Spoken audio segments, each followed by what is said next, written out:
Le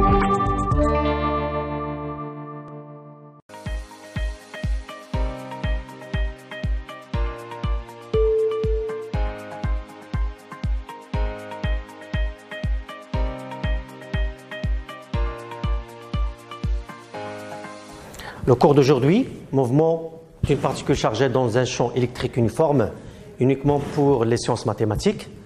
Nous allons commencer par définir le champ électrique uniforme. C'est un champ dont le vecteur E garde le même sens, la même valeur et la même direction. Donc on va considérer deux plaques A et B. Les lignes de champ d'un champ électrique uniforme sont parallèles. Et si le potentiel de A est supérieur au potentiel de B,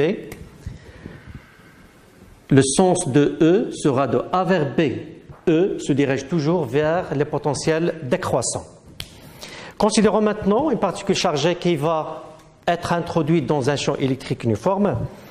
Donc je vais 2. Mouvement d'une particule chargée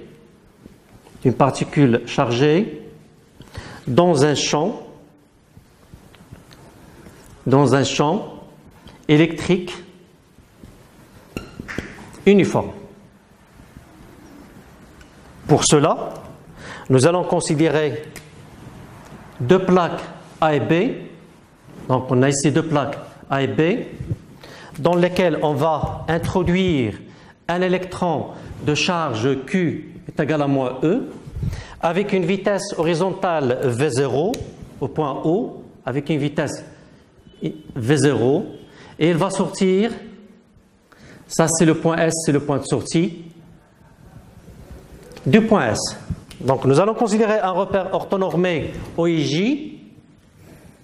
Donc ça c'est le point O, ça c'est Y et ça c'est J, le vecteur unitaire J, I, et ça c'est l'axe des X. Donc le bilan des forces agissant sur l'électron, donc bilan des forces, donc on a le poids P et la force électrique E. Étant donné que la masse de l'électron est de l'ordre de 9,1 10 à la puissance moins 31 kg, donc le poids P est négligeable devant la force électrique E. Bien sûr, F, c'est Q fois E.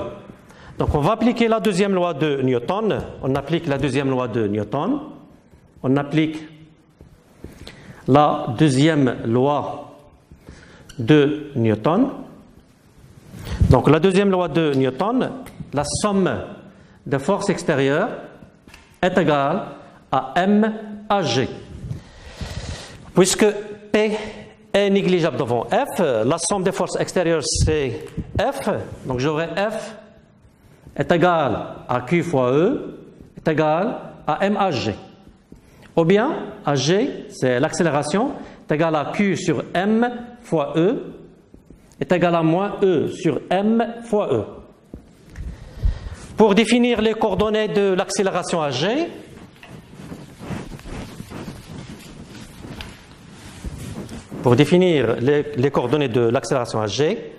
donc F, ça c'est E, ça c'est F, c'est la force électrique.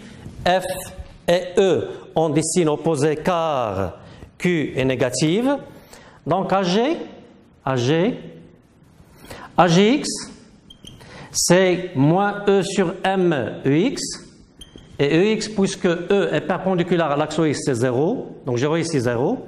AGY, c'est moins E sur M EY. Et EY est parallèle à l'axe EY et de sens opposé, donc c'est moins E. Et j'aurai là plus E sur M fois E.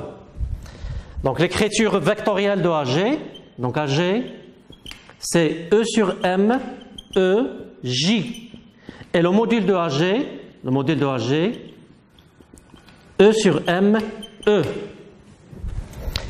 De la même façon, je vais déterminer les coordonnées du vecteur vitesse, étant donné que les coordonnées du vecteur vitesse sont les primitives des coordonnées de l'accélération.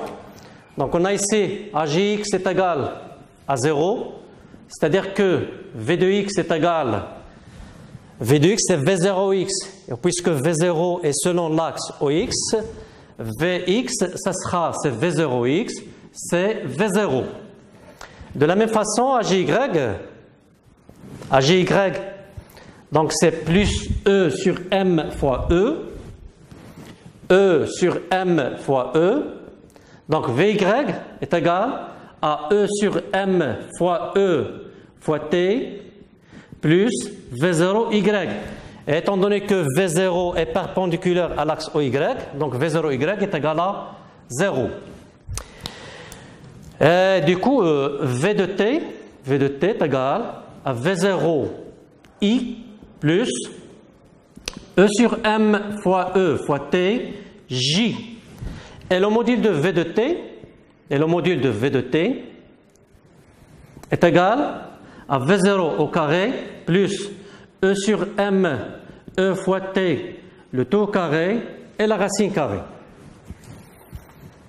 De la même façon, nous allons trouver les coordonnées ou bien les équations horaires du mouvement x de t et y de t. De la même façon, en cherchant les primitives de v de x et de v de y. Donc on a ici v de x est égal à v0, c'est-à-dire que x de t est égal à v0 fois t plus x0, et étant donné que la particule a été introduite au point O, c'est-à-dire que x0 est égal à 0. Ça, je vais la numéroter cette équation. L'équation 1.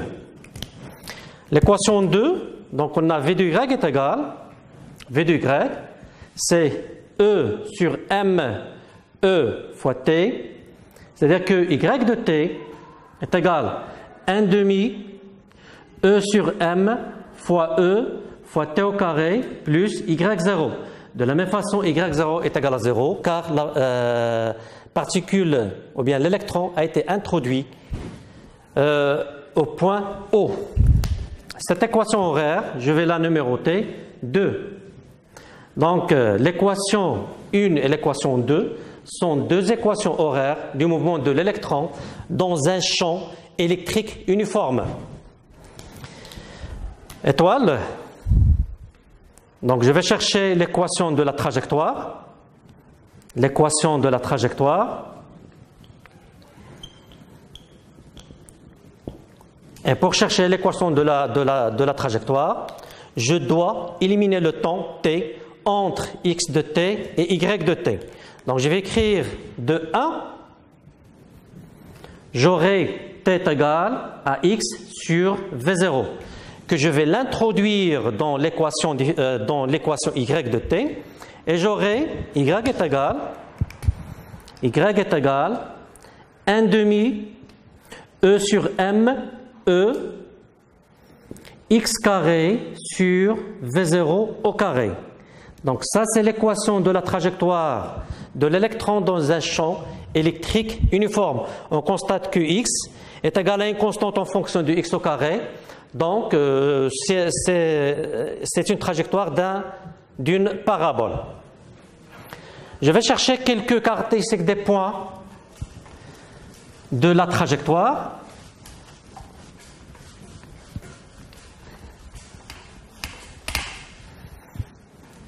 Donc, on a ici le point S, donc le point de sortie S.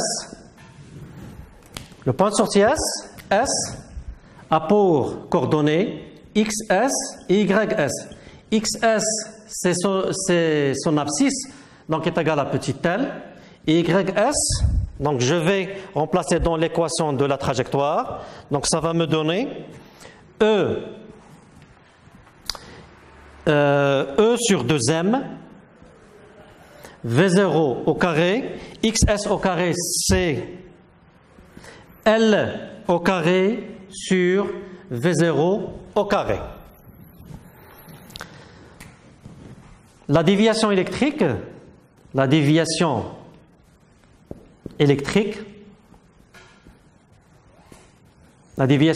DE. Donc, la déviation électrique DE, je vais considérer ce petit triangle et l'autre.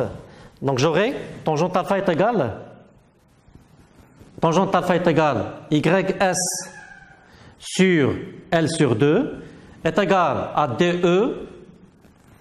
DE sur cette distance-là, qui est grand D moins L sur 2. Et étant donné que grand D est très supérieur à petit L, j'aurai tangente alpha est égal à YS sur L demi est égal à DE sur grand D. On considère que alpha est petit. Donc on considère que alpha est petit. C'est-à-dire que tangente alpha est égal à peu près alpha. Donc j'aurai ici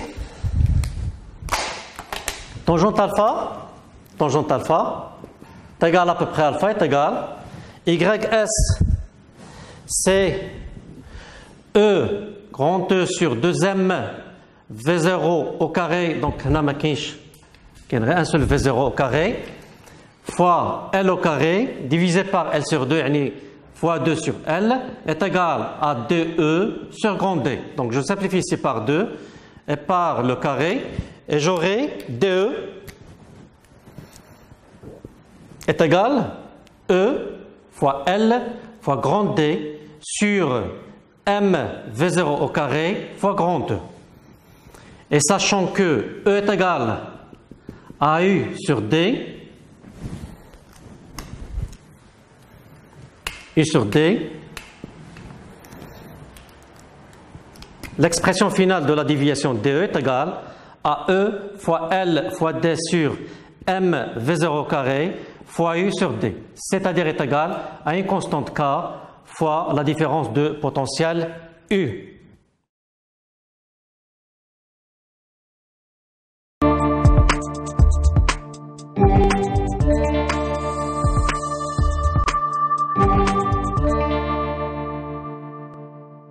أبناء التلاميذ والمتدربين والطلبة وحتى نتوما